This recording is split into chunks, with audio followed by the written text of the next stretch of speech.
Welcome to St Luke's Church in the village of Kinalton for this reflection recorded for the coming Sunday, the 5th Sunday after Trinity. As I speak, you may well hear in the background the sound of the resident swifts as they play merrily in the churchyard. Holidays really haven't been a feature of the last year for very many of us. The normal course of chat, which often includes topics such as the weather, usually also touches on trips already taken or plans for the next. But travel seems to have dropped off the list of subjects for conversation, and admittedly, I have to stop and think when someone inquires as to how long it is since I took a break, or where I went, if they say, "Have you been anywhere nice?" When I do have an opportunity to venture forth, I'm one of those people who brings nearly everything possible, just in case it's needed. Not quite the kitchen sink, but certainly something for all the possible seasons or social occasions that may or may not be encountered along the way. So the suitcase is carefully weighed once packed, so that it just hits the permitted weight, and I always have cause to give thanks that it has wheels. Otherwise, I'd be walking with a marked tilt to one side, with the case doing its best to wrench my shoulder out of its socket as I carry it along.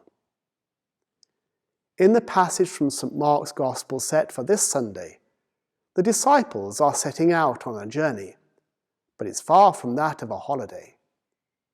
Jesus is sending them out on their first mission trip without him. He has equipped them mightily with aspects of his own authority to carry out their ministry. But on the other hand, he has really restricted them in what they can take in terms of worldly goods. He orders them in chapter 6, verses 8 and 9, to take nothing for their journey except a staff.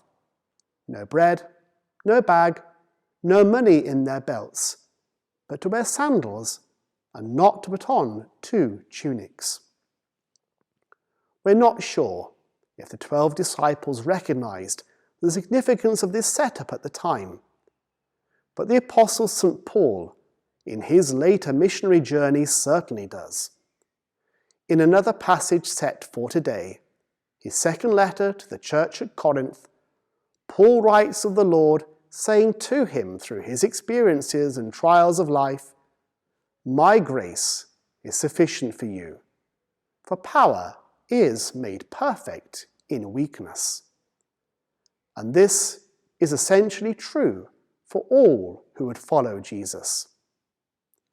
So, in the light of this, when we return to regard the 12 disciples, we see firstly that they are wholly reliant on Jesus for their spiritual authority. It doesn't come from them, and they've shown no particular worthiness to merit him bestowing it on them, but still it is imparted to them. And so they act in his name, not that of their own, and in this humility they are mighty.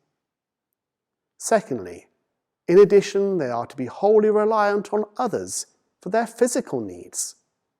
They are ordered not to carry food or the means of acquiring food. They can only trust that others might be moved to offer them something to eat, and they have no shelter. The reference to 2 tunics is significant in that a couple of these undergarments would make it possible to keep warm enough to camp out at night. Without the extra one, Jesus intends them to stay in people's homes, as he shows in verse 10, and this dependency, rather than weakening them, gives them strength.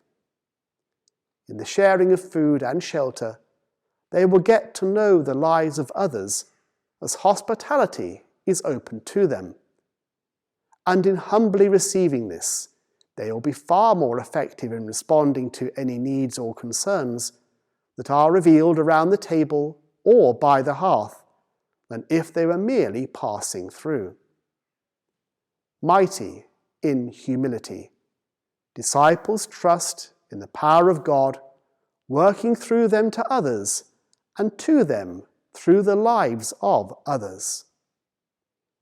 This July, we are anticipating the coming lifting of the restrictions on our movement and association with others, which have been put in place to combat the transmission of the coronavirus, although it's not clear at the time of this recording as to exactly what this will mean in practice.